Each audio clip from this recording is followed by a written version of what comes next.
Let me ask you something personal. When you got your last paycheck, how much did they take before it even hit your account? 20%? 25? Maybe 30 if you're doing well enough? You worked for that money, every single hour of it. And yet, before you even had a chance to decide what to do with it, a chunk of it was already gone. Now here's what's going to make you genuinely uncomfortable.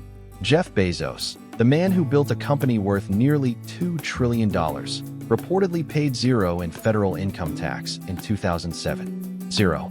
Elon Musk, the richest human being who has ever lived, paid zero in federal income tax in 2018.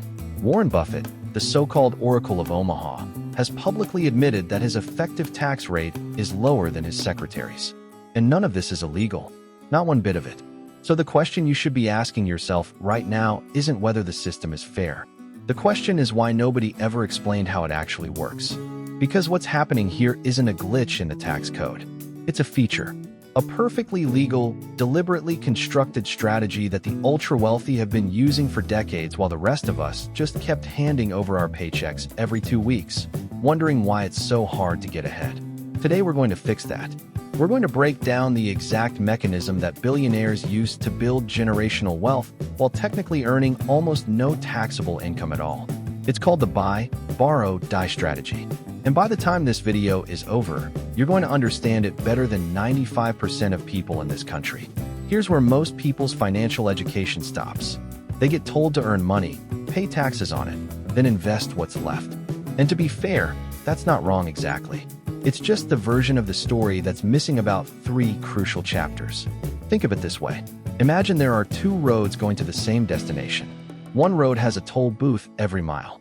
The other road runs parallel to it, and there are no tolls. It's perfectly legal to drive on, but the signs pointing to it are only written in a language most people never learned. That second road is what we're talking about today. Let's start with the actual numbers because this is where it gets real. According to a bombshell investigation published by ProPublica in 2021, which used actual IRS data that was leaked to them, the 25 wealthiest Americans paid a true tax rate of just 3.4% between 2014 and 2018. Not their marginal rate, not what they claimed on paper. Their actual, real-world, dollars paid divided by wealth gain tax rate was 3.4%. Meanwhile, the median American household pays an effective federal income tax rate somewhere between 13 and 22%, depending on their income level, plus payroll taxes, plus state taxes. The gap isn't just big, it's almost incomprehensible. But how? That's the only question that matters. And the answer starts with understanding one foundational concept that the wealthy treat almost like a religion. Unrealized gains are not income. Read that again. Unrealized gains are not income. This is the cornerstone. This is the load-bearing wall of the entire strategy. When Bezos built Amazon and the stock went from pennies to thousands of dollars per share, that increase in value is what's called an unrealized gain. It's wealth? Absolutely. But by the definition of the United States tax code, it is not income until you actually sell the stock. And if you never sell, you never trigger the tax event. Ever. This is the fundamental difference between how wealthy people build wealth and how the rest of us do it. Most of us trade our time for money. Time becomes wages. Wages are ordinary income. Ordinary income gets taxed at the highest federal rates, which currently top out at 37% for individuals earning over $609,350 per year. But the wealthy aren't primarily earning wages. They're holding assets, appreciating assets. And the appreciation just sits there, compounding, tax-free, year after year, until they decide what to do with it. Now here's where the strategy becomes genuinely brilliant. Because the problem, even for a billionaire, is that you can't eat stock. You can't pay for your yacht with shares of Tesla. At some point, you need actual cash. And most people would assume that when you need cash, you sell something, you pay taxes, and you move on. That's exactly what average investors do. That's what most financial advisors tell their clients to do. Sell, pay the capital gains tax, use the cash. But there's another option. You borrow. Here's how the borrow part of buy, borrow, die actually works. Let's say Marcus, our guy with the rolled-up sleeves and the leather loafers, has built a business over 20 years and he owns stock in that company worth $10 million. He bought it originally for about $200,000. His unrealized gain is $9.8 million. If he sells even a portion of that to raise cash, he triggers capital gains tax. At the long-term capital gains rate, which for high earners is 20%, plus the 3.8% net investment income tax, he's looking at paying roughly 23.8% on whatever he sells. On a $5 million sale, that's about $1.19 million gone to taxes. So instead, Marcus goes to a bank. He walks in with $10 million worth of stock, and he says, "I'd like to use this as collateral for a loan."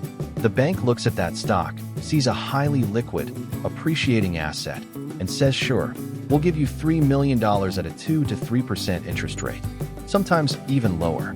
Marcus gets his cash. He didn't sell anything. He didn't realize any gains. He triggered zero tax events.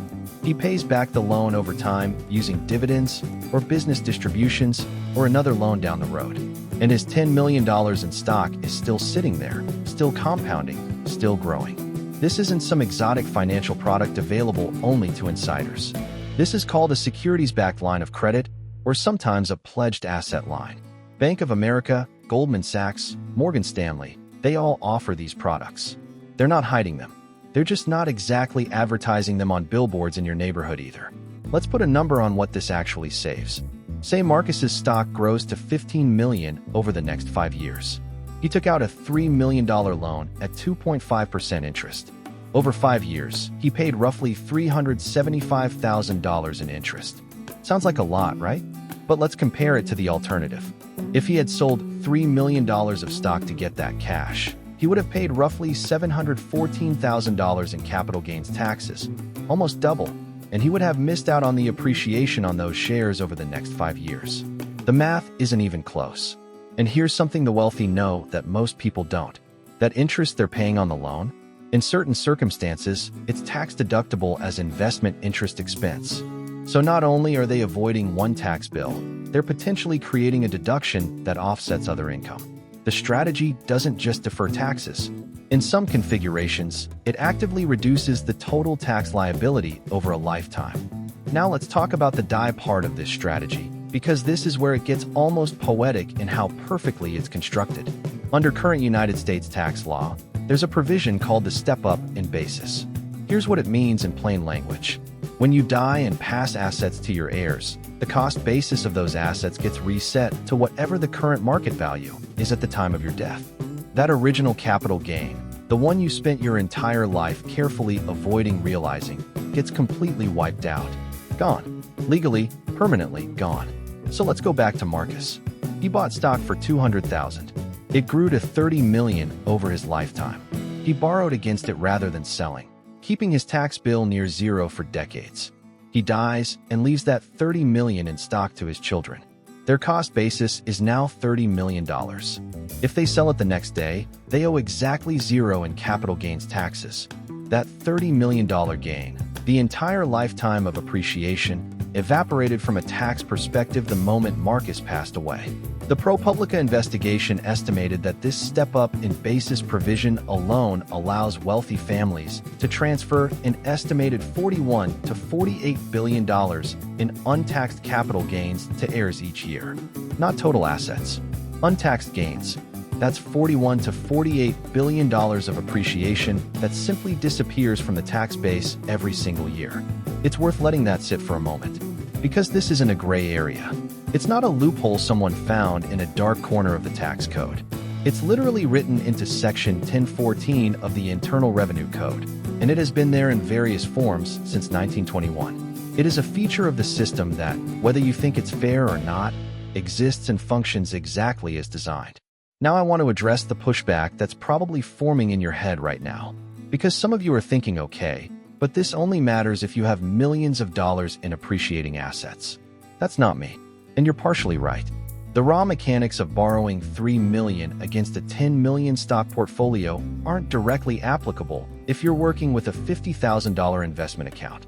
But the principles, the actual mental model underneath this strategy, those are absolutely available to you. And understanding them changes how you think about building wealth from the ground up.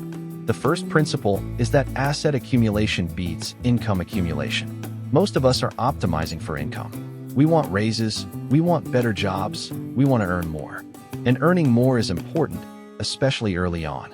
But the wealthy are optimizing for asset ownership. They want to own things that appreciate, because income gets taxed heavily and immediately. Appreciation on held assets gets taxed later, at lower rates, or potentially never. This is why real estate investors, for example, use something called a 1031 exchange to roll gains from one property directly into another, indefinitely deferring capital gains taxes, often for an entire lifetime, and passing the properties to heirs with a stepped-up basis. The buy, borrow, die strategy isn't unique to stocks. It's a philosophy. The second principle is that debt, used strategically against appreciating assets, is not the enemy. This is almost heretical in mainstream personal finance culture, where debt is treated as this moral failure you need to escape from as fast as possible. And yes, consumer debt, credit card debt, car loans on depreciating vehicles, all of that is genuinely toxic and you should eliminate it. But debt taken against an asset that's growing faster than the interest rate you're paying is a wealth-building tool, not a wealth-destroying one. This is not a subtle distinction. It is the entire difference between how the poor and middle class use debt versus how the wealthy use it. The third principle is tax timing. Every year you defer a tax is a year that money stays invested and compounding for you rather than sitting in the government's account. The time value of money means that a dollar you keep invested today is worth significantly more than a dollar you'd receive back in tax benefits 10 years from now. Buffett has talked about this explicitly. He has described deferred taxes as an interest-free loan from the government, because effectively that's what they are. You owe the money eventually, but every year you delay, you get to invest that sum and keep the returns. So how do you start applying this thinking today, even if you're nowhere near billionaire territory? Let me be specific. First, if you're investing in index funds or individual stocks through a taxable brokerage account, stop reflexively selling positions just because they've gained. Every time you sell a winning position, you trigger a taxable event. Consider whether you actually need that cash or whether you're just reorganizing for the sake of it. The longer you hold appreciating assets without selling, the more the strategy begins to work in your favor, even at modest amounts. Second, understand what a margin account is and how it works, not so you can go speculate on meme stocks, but so you know it exists as a tool. Most major brokerages, including Fidelity, Schwab, and Interactive Brokers, allow you to borrow against your portfolio at competitive interest rates. The threshold to access these products is far lower than you might think. If you have a portfolio of $25,000 to $50,000 or more, this is worth understanding. Not necessarily to use immediately, but to have in your awareness as your assets grow. Third, if you own real estate and are sitting on significant appreciation, investigate 1031 exchanges before you ever consider selling an investment property. This is the real estate version of buy, borrow, die, and it's been used by real estate investors to compound wealth across generations. The mechanics are specific and time-sensitive, so you need a qualified intermediary and a tax professional who actually understands how to structure it. But the tax deferral available is genuinely remarkable. Fourth, max out every tax-advantaged account available to you before you touch a taxable brokerage. Your 401k, your IRA, your HSA if you have access to one. These are not exciting vehicles. They don't feel like the strategies we've been talking about today, but they are the accessible version of the same underlying principle. Keep your money growing in environments where the taxman's reach is limited or delayed. A traditional 401k lets you invest pre-tax dollars and defer the tax bill until retirement, when your tax rate will likely be lower. A Roth IRA lets you invest after-tax dollars, and then the growth is permanently tax-free. These matter enormously over a 30 or 40-year horizon. And fifth, get serious about understanding your own effective tax rate and how capital gains fit into it. Most people don't actually know these numbers. They just know roughly what percentage of their paycheck disappears. But there's a significant difference in the tax treatment of long-term capital gains versus ordinary income that most investors never fully take advantage of. If your taxable income is below roughly $94,050 for a married couple filing jointly in 2024, your long-term capital gains tax rate is literally 0%. Zero. The strategy doesn't require being a billionaire. At the right income level, you can harvest gains at zero tax cost, which is its own quiet version of the same principle. The game was never hidden, exactly, but it was never explained in plain language either. And that gap in financial literacy The distance between knowing that rich people pay less in taxes and actually understanding the mechanism that makes it possible. That gap is worth, conservatively, hundreds of thousands of dollars over a working lifetime, possibly millions. You now understand buy, borrow, die. You understand unrealized gains and why they're the cornerstone. You understand the step up in basis provision and what it means for generational wealth. You understand securities-backed lending and how it produces cash without triggering taxes. You understand the principles underneath all of it. Own appreciating assets, use strategic debt, defer taxes as long as possible, and transfer wealth efficiently. What you do with that understanding is up to you, but you can't go back to not knowing it. And that's exactly where it starts.